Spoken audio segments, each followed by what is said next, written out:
Assalamualaikum warahmatullahi wabarakatuh. Apa kabar semua? Semoga kita semua dalam keadaan sehat. Berjumpa kembali pada kegiatan pembelajaran jarak jauh, di mana pada kesempatan kali ini kita akan mempelajari tema 1, subtema 3, muatan pelajaran IPS. Sebelum masuk ke materi, Bapak ingatkan sebuah pesan pendidikan karakter untuk kalian ingat dan lakukan. Adapun pesan pendidikan karakter kali ini adalah awali dan akhiri setiap kegiatan dengan berdoa, termasuk kegiatan belajar jarak jauh kali ini. Baik anak-anak, mari kita simak materi apa saja yang akan kita pelajari pada video kali ini.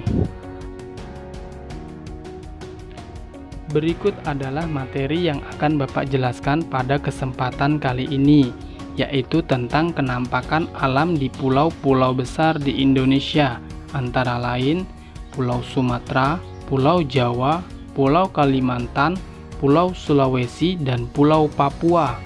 Pada video kali ini, Bapak akan menjelaskan poin-poin pembelajarannya saja.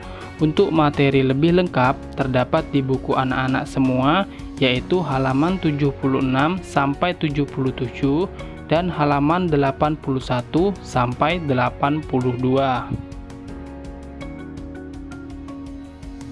Sebelum Bapak menjelaskan materi hari ini, mari kita mengingat kembali materi yang telah kita pelajari pada kesempatan sebelumnya, yaitu pembagian flora dan fauna di Indonesia menurut Weber dan Wallace, dibagi menjadi 3 bagian. Yang pertama yaitu fauna asiatis seperti harimau, gajah, dan orangutan yang terdapat di Sumatera, Kalimantan, dan Jawa. Selanjutnya fauna peralihan seperti anoa, komodo, babi rusa yang terdapat di Sulawesi, Maluku, dan Nusa Tenggara. Dan yang terakhir adalah fauna australis seperti burung cendrawasih, kanguru, dan burung maleo yang terdapat di Maluku bagian timur dan Irian.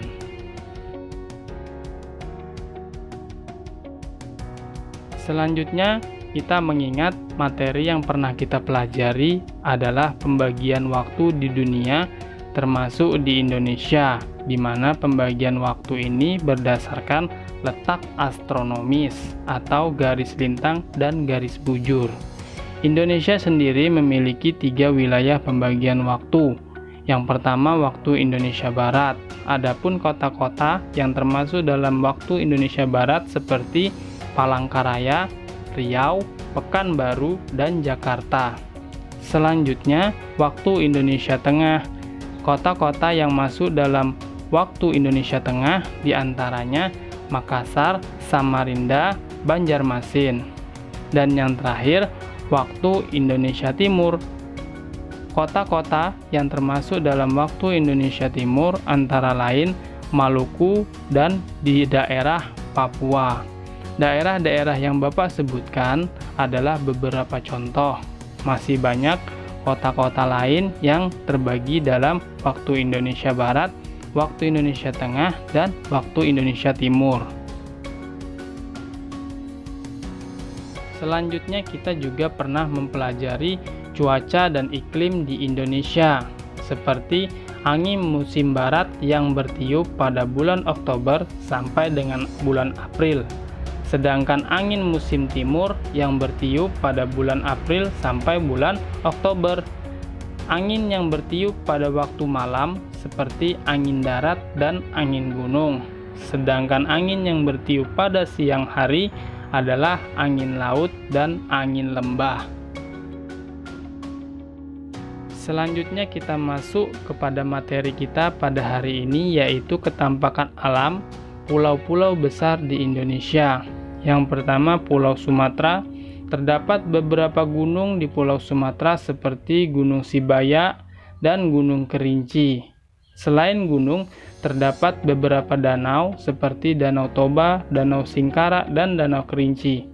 Selain itu, terdapat juga sungai seperti Sungai Asahan, Sungai Kampar, Sungai Batanghari, dan sungai yang terpanjang di Pulau Sumatera yaitu Sungai Musi.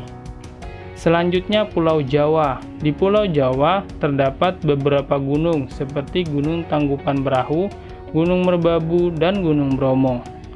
Terdapat pula ketampakan alam buatan seperti Pelabuhan Tanjung Priuk dan Pelabuhan Tanjung Perak. Selain itu, di Pulau Jawa juga terdapat Pegunungan Dieng, Serayu, Pegunungan Kapur.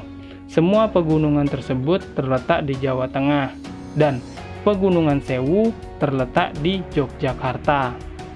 Selanjutnya di Pulau Kalimantan terdapat beberapa sungai seperti Sungai Kapuas, Sungai Mahakam, Sungai Kahayan, dan Sungai Barito.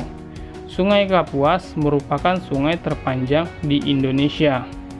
Menurut ahli fauna, Weber dan Wallace yang membagi daerah fauna di Indonesia menjadi 3, di Pulau Kalimantan terdapat salah satu fauna tipe Asiatis, yaitu orang utan.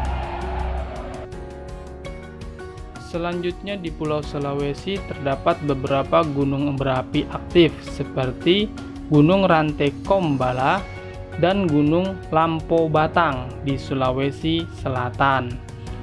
Di Pulau Sulawesi juga terdapat beberapa sungai seperti Sungai Walane, Sungai Palu, dan Sungai Konanweha. Di Sulawesi juga terdapat beberapa danau, di antaranya Danau Tempe, Danau Tuoti, Danau Matana. Semua danau tersebut berada di Sulawesi Selatan. Sedangkan Danau Poso di Sulawesi Tengah dan Danau Tondano berada di Sulawesi Utara. Terakhir, Pulau Papua. Pulau Papua terkenal dengan pegunungannya, di antaranya Pegunungan Sudirman dan Pegunungan Jayawijaya yang terkenal dengan beberapa puncak tertingginya, di antaranya Puncak Jaya, Puncak Trikora, Puncak Yamin, Puncak Mandala. Selain itu, di Papua juga mengalir beberapa sungai, di antaranya Sungai Membramo, Sungai Digul, Sungai Waren, dan Sungai Komandan. Demikianlah pembelajaran jarak jauh kali ini. Semoga apa yang Bapak sampaikan dapat membantu kalian untuk dapat lebih memahami materi pembelajaran. Sebelum Bapak akhiri, Bapak akan menyampaikan pesan pendidikan di masa pandemi ini untuk kalian ingat dan lakukan. Pesan Bapak, tetap jaga jarak dan hindari kerumunan. Sekian, sampai jumpa lagi. Wassalamualaikum warahmatullahi wabarakatuh.